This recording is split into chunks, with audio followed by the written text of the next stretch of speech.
Warren Buffett ने एक बार कहा था कि वो ना अगर आज एक रिटेल इन्वेस्टर होते, वो बहुत बड़े इन्वेस्टर नहीं होते, छोटे से रिटेल इन्वेस्टर होते ना, तो उनके रिटर्न्स डबल हो जाते। वो इसलिए कम कमा रहे हैं क्योंकि वो एक इंस्टीट्यूशनल इन्वेस्टर हो गए हैं। ये क्यों कहा उन्होंने? अब उन्होंने कहा है तो कोई बात तो होगी। और फिर क्या आप और मैं, हम रिटेल इन्वेस्टर्स भी mutual fund, PMS, institutional investors, इन सब से सच में ज्यादा रिटर्न्स कमा सकते हैं? कैसे? यही तो हम आज जानने वाले हैं ना। नमस्कार दोस्तों, दिस इज प्रांजल कामरा। शुरू करते हैं फिनोलॉजी। जानते हैं आप बड़े बड़े म्यूचुअल फंड से ज्यादा रिटर्न्स कैसे कमा सकते हैं इस वीडियो में।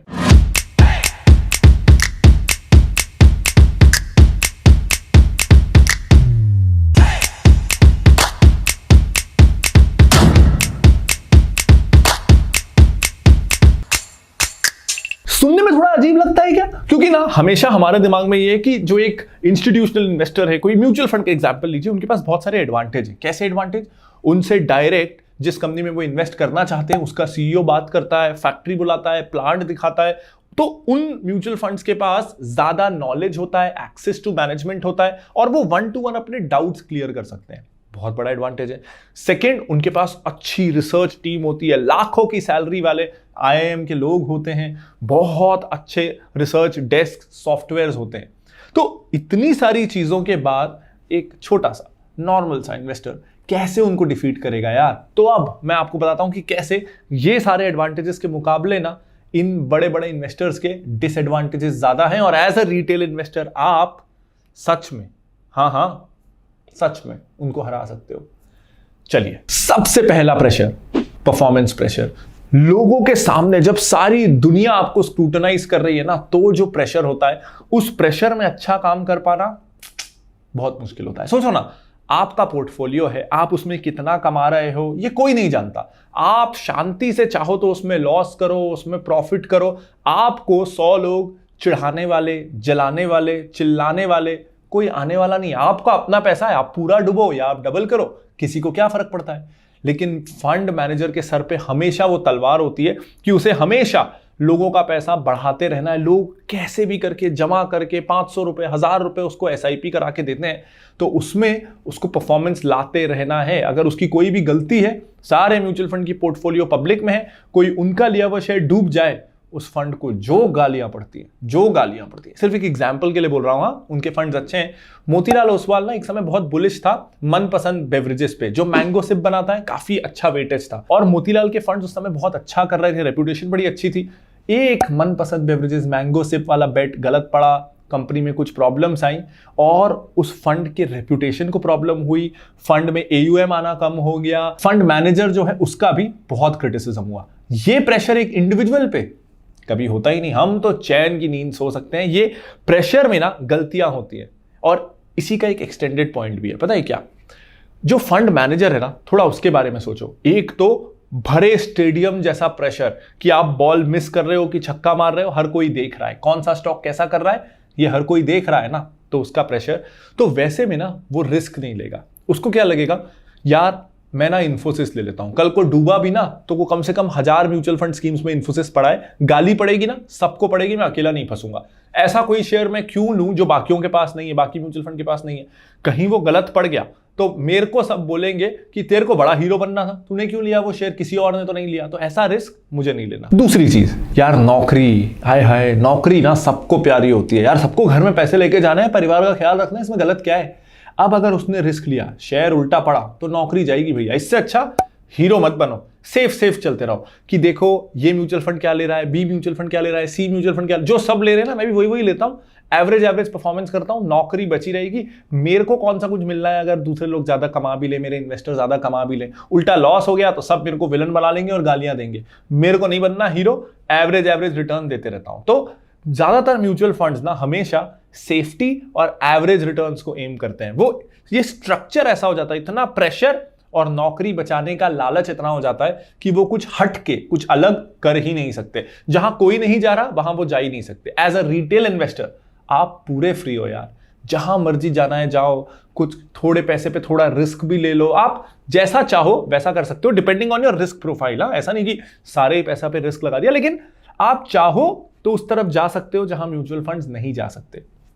तीसरा, एक मैंने इंपॉर्टेंट एडवांटेज की बात की थी इन म्यूचुअल फंड्स को कि इनके पास ना मैनेजमेंट का एक्सेस होता है, मैनेजमेंट से ये बात कर पाते हैं। ये फायदे की बात है कि नुकसान की बात है? अब फायदा ये है कि भाई उनसे पूछ सकते हो, डाउट क्लियर हो सकता है। कई बार हम कंपनियां पढ़ते हैं, समझ में नहीं आता इस कंपनी को लेना चाहिए कि नहीं, हालांकि हमने टिकर के अब कंपनी पेज पे इतना डेटा दे दिया है कि ये डाउट ज्यादा बचता नहीं है। डॉक्यूमेंट सेक्शन है, वहां पे credit rating reports, investor presentation, con calls, annual report, हर तरह की रिसर्च रिपोर्ट, सब कुछ है हर कंपनी के बारे में। तो ज्यादा डाउट्स नहीं बचते, लेकिन फिर भी कई बार बच जाते हैं। तो ऐसे में मैनेजमेंट एक्सेस हो तो आप उनसे बात कर सकते हो। लेकिन यार अब इसको ना उल्टे तरीके से सोचो, वो कंपनी का ओनर है। अगर आप कंपनी के ओनर से पूछोगे कि ये कंपनी कैसी है तो अच्छा ही बताएगा। अगर आप किसी भी पेरेंट से पूछोगे कि आपका बच्चा कैसा है तो पेरेंट को तो अपने बच्चे में अच्छाइयां ही दिखाई देंगी। उसके दोस्तों से और उसके टीचर से पूछो वो असली में कैसा है तो असली चीज निकल के आएगी। तो वैसे ही बात है कि अगर मैं एक कंपनी के ओनर से सवाल करूं ना तो वो बहुत अच्छा सेल्समैन है, तभी तो उसने इतनी बड़ी कंपनी बना दी जो शेयर मार्केट में लिस्ट हो गई। तो वो सेल्समैन तो बड़ा अच्छा है। उल्टा वो मेरे को अच्छी अच्छी चीज दिखा के ना मेरे को भी कन्विंस कर लेगा कि क्यों आपको अपने म्यूचुअल फंड का पैसा मेरी कंपनी में डालना ही चाहिए। उसको तो अपनी कंपनी के शेयर का भाव बढ़ाना है, वो तो चाहता है ज्यादा से ज्यादा म्यूचुअल फंड्स मेरी कंपनी में इन्वेस्ट करें। तो वो तो बेच रहा है मुझे अपनी कंपनी।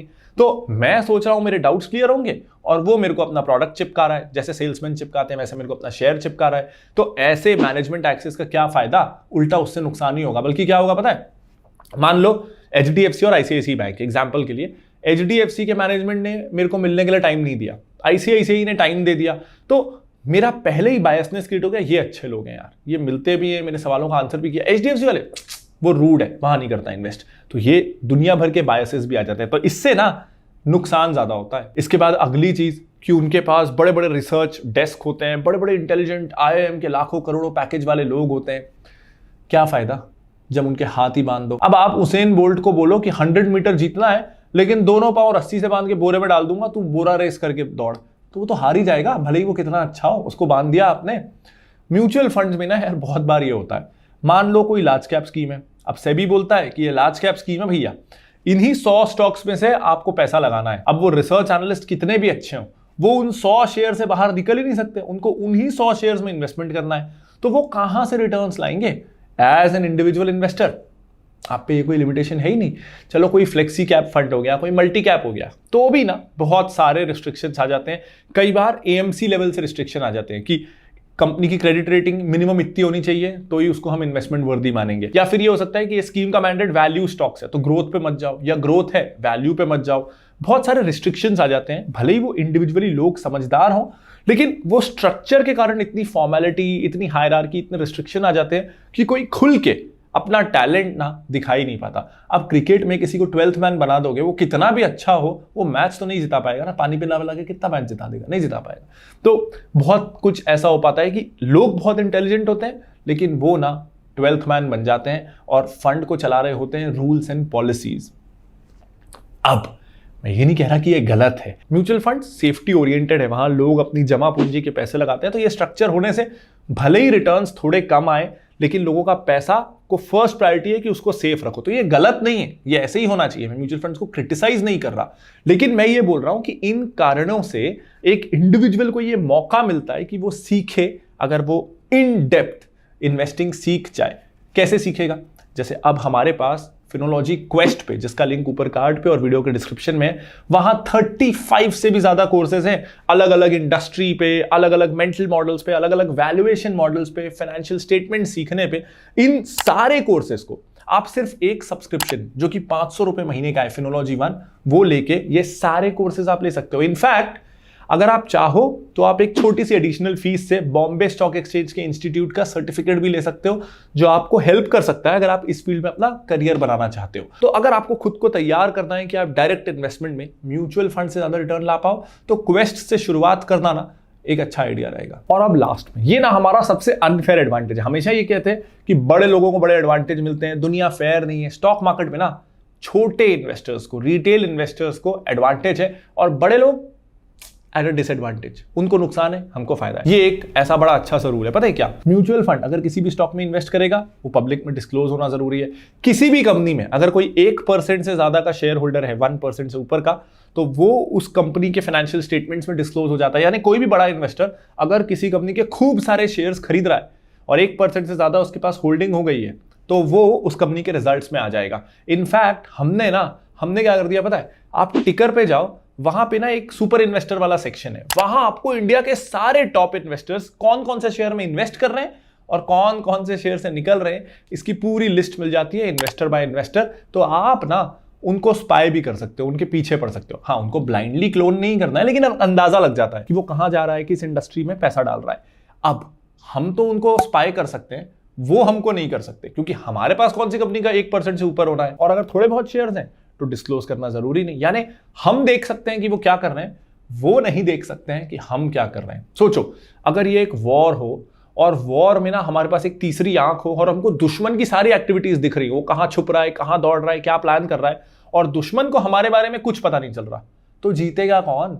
मैक्सिमम चांसेस है ना कि हम ही जीतेंगे। बस वही हाल है स्टॉक मार्केट में। हम ना हमारे दुश्मनों को, जो बड़े इन्वेस्टर्स हैं, उनको बिग बॉस की तरह स्पाई कर पा रहे हैं, और वो हमें कर ही नहीं सकते। और ये स्पाई करने में हम आपको मदद कर रहे हैं फिनोलॉजी टिकर के सुपर इन्वेस्टर सेक्शन के साथ। तो सुपर इन्वेस्टर्स पे स्पाई ना करते रहना, लेकिन आप पता है किस पे स्पाई नहीं कर सकते हो? आप हम पे स्पाई नहीं कर सकते हो कि हमारे मॉडल पोर्टफोलियो में कौन कौन से स्टॉक्स है, कौन से वो 15-20 स्टॉक्स है जो हमें बहुत पसंद है। ये पब्लिक में अवेलेबल नहीं है, लेकिन ये अवेलेबल है उसी फिनोलॉजी 1 मेंबरशिप के साथ। लिंक ऊपर कार्ड पे और इस वीडियो के डिस्क्रिप्शन में। उम्मीद करता हूं ये वीडियो आपको पसंद आया होगा। मैं लाता रहूंगा ऐसे और बहुत सारे वीडियोस, और हमेशा की तरह ना मेरा एम है एज एन इंडिविजुअल इन्वेस्टर आप ज्यादा कॉन्फिडेंट फील कर सको। क्योंकि अगर मैं खुद को टीचर मानूं ना, तो टीचर का काम ना हर चीज सिखाना नहीं होता है। टीचर का काम होता है कि जो उसे फॉलो कर रहे हैं, जो उसे देख रहे हैं, उसमें बस ये विश्वास जगा दे कि वो इसे कर सकता है, और सब्जेक्ट में इंटरेस्ट जगा दे। वो हो गया ना, तो हर कोई अपने आप एक सक्सेसफुल इन्वेस्टर बन जाएगा। तो उम्मीद करता हूं इस वीडियो से, जो एक हमको ये डर रहता है ना कि हम बड़े बड़े इन्वेस्टर्स को हरा नहीं सकते, उनके सामने हम कौन है, वो ऑपरेटर्स हैं। हमको कई बार लगता है कि ऑपरेटर्स हमारा पैसा खा जाते हैं। कई लोगों को ये भी बोलने में बड़ा मजा आता है कि ऑपरेटर ने वैसा किया, मार्केट गिरा दिया, ऑपरेटर। तो हमें हमेशा लगता है कि हम तो बस बलि के बकरे हैं और हमको कोई ना कोई मारता रहता है। तो ये जो फीलिंग है ना, आज के इस वीडियो से मुझे ये दूर करनी थी कि होंगे उनको कुछ एडवांटेजेस, लेकिन हमको उनसे ज्यादा एडवांटेजेस हैं और डरने की कोई बात नहीं है। This is Pranjal Kamra signing off. Bye bye.